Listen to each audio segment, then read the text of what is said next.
Hello there. My name is Julian. This is my podcast about superiority and otherness for CH212. So to start off with, I have my friend McCall here.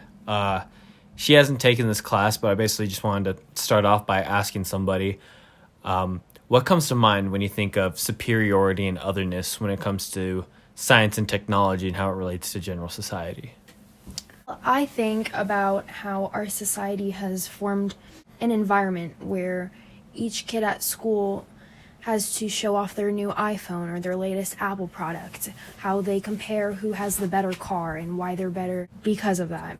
Okay, so as you just said there, you related it to a very scaled down sense of superiority and otherness, in the sense of like it's people you even go to school with that you might even consider friends, how people always want to show off how them having newer technology than you, whether it be a car or a phone, makes them think they're better than you. And I'm sure you can imagine that you can apply that to an even grander sense of whole nations thinking they're better than each other based off of their technology and their science capabilities. And this has been going on for years, ever since humans have essentially ruled the earth, dating back to caveman days, when if you didn't develop a way to kill an animal in your area, well, guess what? The animal's going to kill you, and therefore you're better than your friend over there because you developed a sharp stick that could kill the animal, and he couldn't, and the animal already killed him. Again, people don't really necessarily think about that as technology, but I mean, to a caveman, that's everything. So I have some sources here to discuss how it really can, it's about everything, how superiority and otherness has really driven the course of human history, especially recently. Starting in around, the 15 to 1600s, when the New World was discovered, after Spain had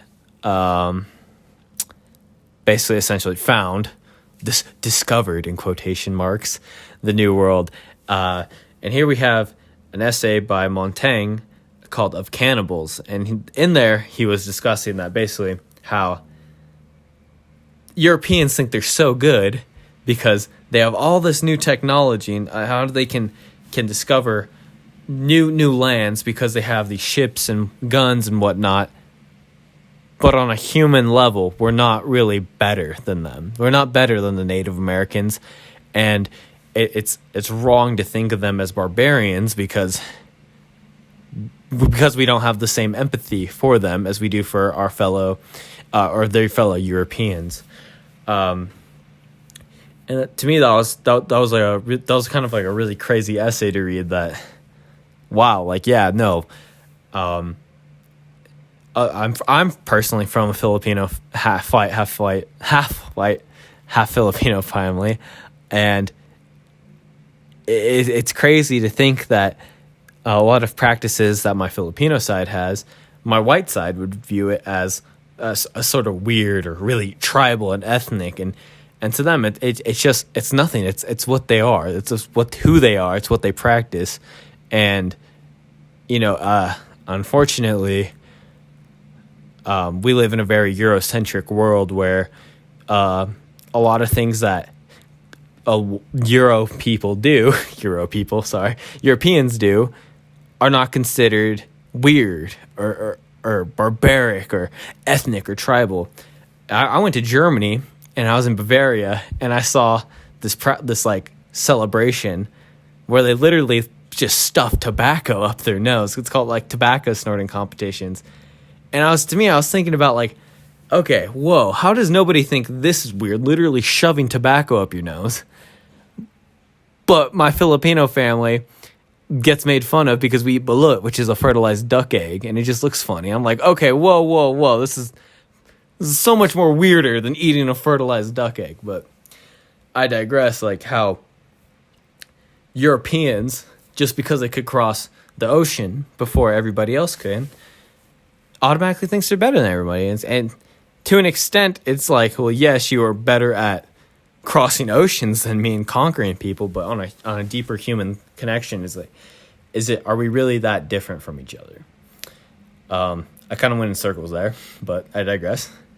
I think that superiority and otherness, it's been such a dominant theme, especially in recent history, especially during the Cold War.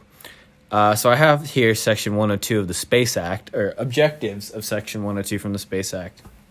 And I'm reading about how basically it's the U.S. stating that they want to work in cohesion with other nations to reach a goal that will be a human achievement.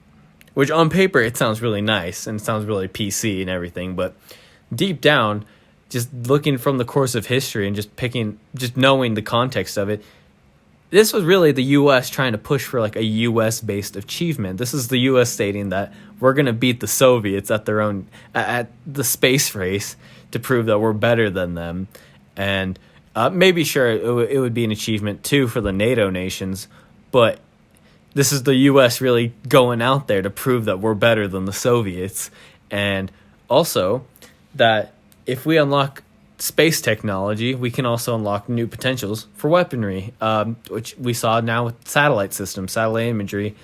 A lot of your weapon systems now can be based off of satellites, and that's how they can control the Predator drones from such far away now. Is because we developed a way that we can access U.S. military satellites from the air or up in space, and that we can control it from some trailer out at Nellis Air Force Base in Nevada, and we can fly a plane around the globe. And it doesn't matter where we are, we can fly it just because we found that satellite technology, because we beat the Soviets, because we wanted to beat the Soviets into space.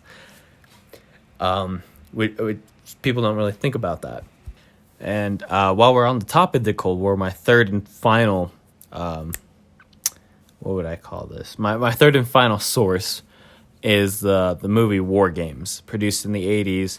That was essentially about this high school kid who incidentally hacks into this nuclear weapon systems that the U.S. military used because they thought that having humans fire nuclear missiles would create a sense of weakness, and that that they'd be too scared to go through with it, which is what the U.S. military does today. There's actually several missileers out in God knows where, in the middle of Nebraska, in these underground missile silos, who do have the access to turn these keys if they're ordered to do so. And so it's not a computer system that runs these nuclear testing things. It is a few guys underground that do run this in real life. But for the movie's sake, that they had changed it over to a computer program, which is really scary because the whole movie is based off of the threat of nuclear war.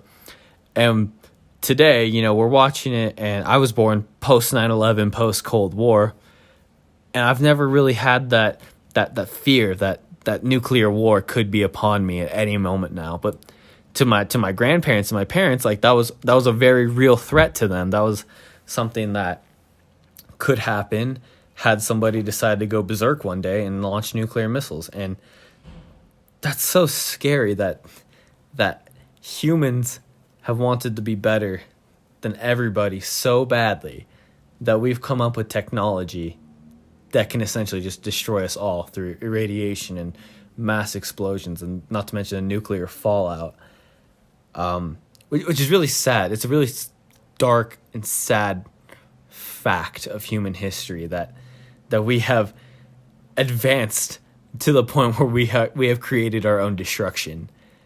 Wow,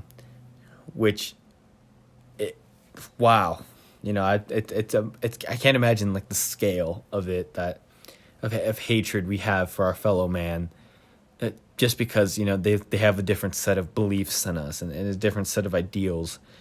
And technology and science are great, and they've really helped humanity advance so much. And today you can call somebody all around the world, and you really technology has brought us closer together because we can we can talk to each other and we can communicate with each other, and now we're more empathetic towards each other. But it is also, oh man, I can't. It's going to be the downfall of humanity at some point.